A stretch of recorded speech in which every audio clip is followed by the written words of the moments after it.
అంటే 10-15 సెకండ్లలో ఈ క్వాలిటీ అంటే ఒక ట్రాక్ ప్రొడ్యూస్ చేయడానికి మినిమం ముందు అసలు వాళ్ళ కళాత్మకత వాళ్ళ క్రియేటివిటీ అన్ని వచ్చేసరికి మినిమం 4 hours 2 గంటలైనా పడుతుంది. మీకు మొత్తం ప్రాసెస్ అంతా ఒక సాంగ్ ఇన్సెప్షన్ నుంచి ఫైనల్ ట్రాక్ రావడానికి 1 month పడుతుంది. 15 days to 1 month will be the time taken generally. కానీ సో ఇప్పుడు ఏమంటారు మీరు, అరే కదా ఏదేదో ఇచ్చారు, ఏదేదో కాదు, ఏదేదో ఇస్తాను కరెక్టే. ఇప్పుడు నేను ఉదాహరణకి నేను ఒకటి అనుకున్నా ఇది బాగుందని వచ్చిన ఇన్ని వర్షన్స్లో, నేను ఒక 10 మందికి వినిపిస్తే ఎవరెవరికి వేరే తెచ్చింది. ఎందుకంటే టేస్ట్ అందరిది ఒకటే ఉండదు కదా. అవును, మీకు నచ్చిన కొన్ని పాటలు ఫెయిల్ అవుతాయి, మీకు నచ్చని పాటలు సక్సెస్ అవ్వచ్చు సినిమాలాగే. అది that is all the time అవుతుంది. ఆర్ట్లో కూడా మీరు ఆర్ట్ గ్యాలరీకి వెళ్తే అందరికీ ఒకే పెయింటింగ్ నచ్చదు కదా. అవును, వేరే వాళ్ళకి వేరే నచ్చుతాయి. కానీ మీకు స్పీడ్ ఆఫ్ జనరేషను అంత ఫాస్ట్గా ఇచ్చినప్పుడు అది ఎలాగ మీరు అసలు how will you even understand the cortex? కానీ టు బి చాలా ఇది ఎఫిషియన్సీ పాయింట్ ఆఫ్ వ్యూ నుంచి నో డౌట్ అన్డిబేటబుల్. కానీ ఫ్రాంక్లీ స్పీకింగ్ ఒక ఇళయరాజా గారి వెస్టర్న్ సింఫనీ ఆర్కెస్ట్రాస్ అన్నీ వచ్చి తెలుగు పాటల్లో తమిళ పాటల్లో ఇముడుతాయని ఆయన ముందు ఎవరూ అనుకోలేదు, ఊహించుకోలేదు. అలాగా ఇప్పుడు ఈ కొత్త ఛాలెంజ్ వచ్చినప్పుడు ఏఐ ఇంత ఫాస్ట్గా ఇంత బాగా ఫట్ చేసేస్తుంది అన్నప్పుడు మేబీ ఎవరు విని ఎరగని ఒక సంగీతం కొత్తగా పుట్టుకొస్తుందన్న పాసిబిలిటీ లేదంటే అదే అంటున్నాను. ఆ పాసిబిలిటీ ఉట్టి మీకు ఇదే చేస్తుంది, మనీష్ చేయలేడు అంటలేదు. ఇప్పుడు ఇది కూడా ఒక మ్యూజిక్ డైరెక్టర్, ఇది కూడా ఒక మ్యూజిక్ డైరెక్టర్ అంటే ఇది ఒక హైబ్రిడ్ మోడల్లో ఉంది. హైబ్రిడ్ కాదు, అది మీరు అడిగిన దాన్ని బట్టి కదా. మీరు ఇండియన్ ఫోక్లో ఏమంటారా ఇది ఏమంటారా, దానికి ఒక 500 స్టైల్స్, అది కూడా నాకు తెలియదు. 500 types ఆఫ్ మ్యూజిక్ ఉందని నాకు తెలియదు ఇంతవరకు ఏ వచ్చేవరకు.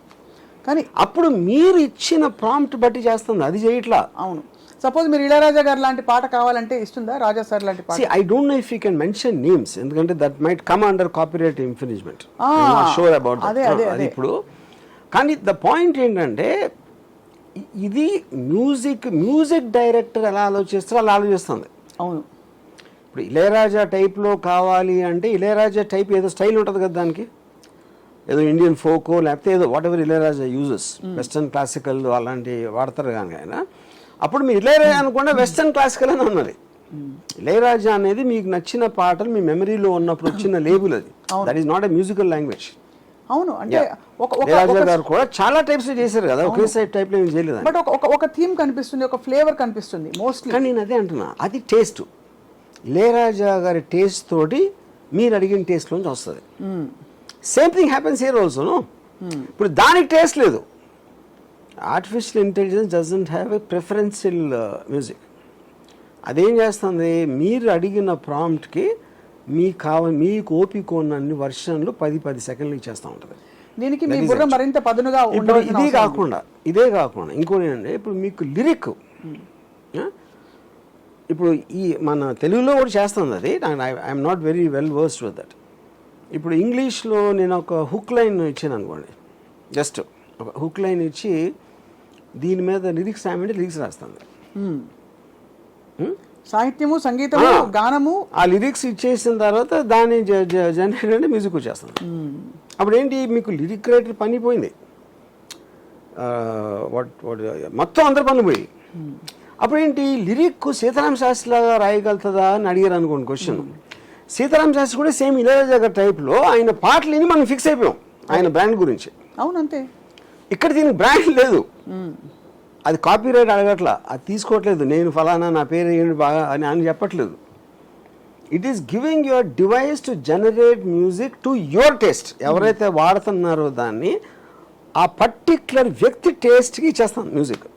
మీరు చెప్పే కీవర్డ్స్ని బట్టి మీరు అంటే మీకు ఏ స్టైల్ కావాలి, నాకు మేలా ఫీమేలా ఇదా అదా అని ఇలాంటి అన్నీ తీసుకొని బేసిక్గా. అయితే మరి ఒకటే దీనిలో ఉండే లిమిటేషన్ ఏంటంటే ఏఐలో ఇట్ ఈస్ డెరివేటివ్, అంటే it's derivative of what is already existing. అంటే 500,000 సాంగ్స్ ఉన్నాయనుకోండి, ఆ డేటాబేస్ ఆధారంగా ఇది కల్అవుట్ చేసి మీరు చెప్పిన కీవర్డ్స్ని బట్టి లాగి ఆ డేటా ఉండబట్టి ఇస్తుంది.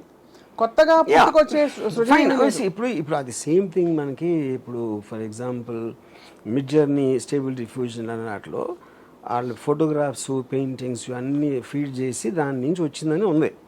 కాకపోతే సృష్టిలో ఏదైనా సరే ఒక ఇప్పుడు ఫర్ ఎగ్జాంపుల్ నా టేస్ట్ ఆఫ్ మ్యూజిక్ ఎక్కడి నుంచి వచ్చింది నాకు ఆర్డి బర్మన్ సాంగ్స్ అయినా కేవి మహాదేవన్ అయినా ఇళయరాజా గారైనా ఇందులో ఏదేది నచ్చిందో అనే దాంట్లోంచి ఆ మ్యూజిక్ నా మీద ఇన్ఫ్లుయెన్స్ చేసి నాకంటూ ఒక టేస్ట్ వస్తుంది. అవును, ఓకే.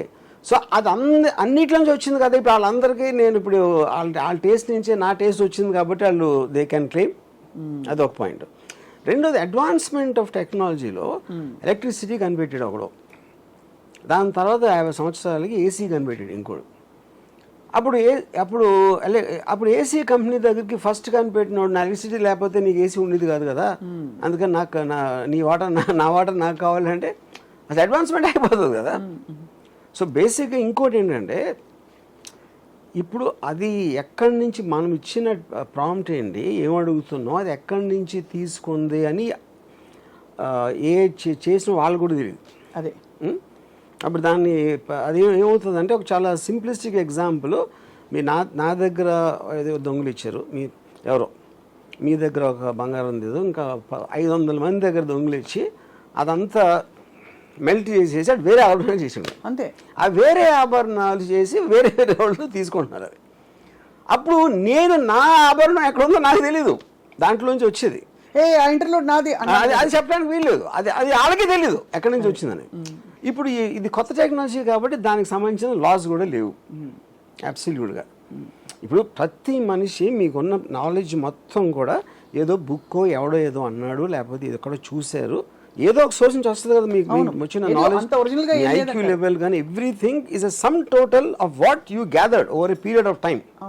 ఎవ్రీథింగ్ అదే. అప్పుడు వాళ్ళందరూ వచ్చి ఆ రోజు నువ్వు నా క్లాస్మేట్ కాబట్టి నేను మాట్లాడిన దాంట్లో ఇన్ఫ్లుయెన్స్ అయ్యావు నువ్వు, అదే నువ్వు సినిమాలో పెట్టావు అని ఆడు క్లెయిమ్ చేసినట్టు ఉంటుంది. కాబట్టి ఇప్పుడు స్వయంభూగా వస్తున్న ఈ న్యూయెస్ట్ మ్యూజిక్ డైరెక్టర్కి మ్యూజిక్ డైరెక్టర్ మీనింగ్ లేదు అసలు. ఇంకా ఇదే మ్యూజిక్ డైరెక్టర్ మీరు చెప్పారు అంతే, ఇదే మ్యూజిక్ డైరెక్టర్. ఇప్పుడు కొత్తగా మ్యూజిక్ కెరియర్ నేను ఫాలో అవుతాను, మ్యూజిక్ కెరియర్ నేను మొదలెడతాను అంతకన్నా మూర్ఖత్వం ఉండదు. దానికి ఇంకోటి ఏంటంటే ఇప్పటికీ నేను చాలామంది మ్యూజిక్ డైరెక్టర్స్తో మాట్లాడాను దీని గురించి, వాళ్ళు ఇమ్మీడియట్ రియాక్షన్ ఏంటంటే అది ఏదో కాంపిటీషన్ లాగా ఫీల్ అవుతున్నారు. ఇప్పుడు ఏ టెక్నాలజీ కొత్తగా వచ్చినా కూడా అది పాత టెక్నాలజీ అన్నిటిని దెబ్బతీసేస్తుంది. టెక్నాలజీ వరకు ఓకే, ఆర్ట్స్ అనేది ఎవడు అనుకోలే ఎంతో. Art is different thing. ఇప్పుడు ఫర్ ఎగ్జాంపుల్ ఎడిటింగ్లో మూవీ అలా అని ఒకటి ఉండేది, మూవీ అలా నుంచి స్టీన్ మేకర్ అని వచ్చింది. మూవీలో ఆపరేటర్ అందరూ వెళ్ళిపోయారు, అది వాళ్ళకి తెలియదు స్టీన్ మేకర్లో ఆపరేట్ చేయాలో. దాని నుంచి నేర్చుకోవటానికి వాళ్ళకున్న అలవాటు నుంచి బ్రేక్ అవే అయ్యి ఇక్కడికి వచ్చి మళ్ళీ ఇది నేర్చుకోవాలంటే వాళ్ళకి they don't have that motivation. అదొకటి. మళ్ళీ హ్యాబిట్ వచ్చింది, హ్యాబిట్ రాగానే వీళ్ళందరూ పోయారు అంతే.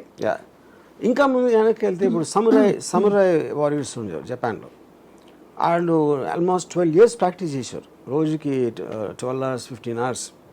వాళ్ళు కత్తులు, వాళ్ళు ప్రిన్సిపల్ ప్రొటెక్షన్ ఫోర్స్ మాట. గన్ను కనిపెట్టినప్పుడు వాళ్ళందరూ పోయారు, ఎందుకంటే గన్ను 30 feet నుంచి కాలుస్తుంది, ఈ సోర్డ్ లెంగ్త్ 4 feet ఉంటుంది. So everything in advancement is going to kill people, kill something of the people. Yes, previous system.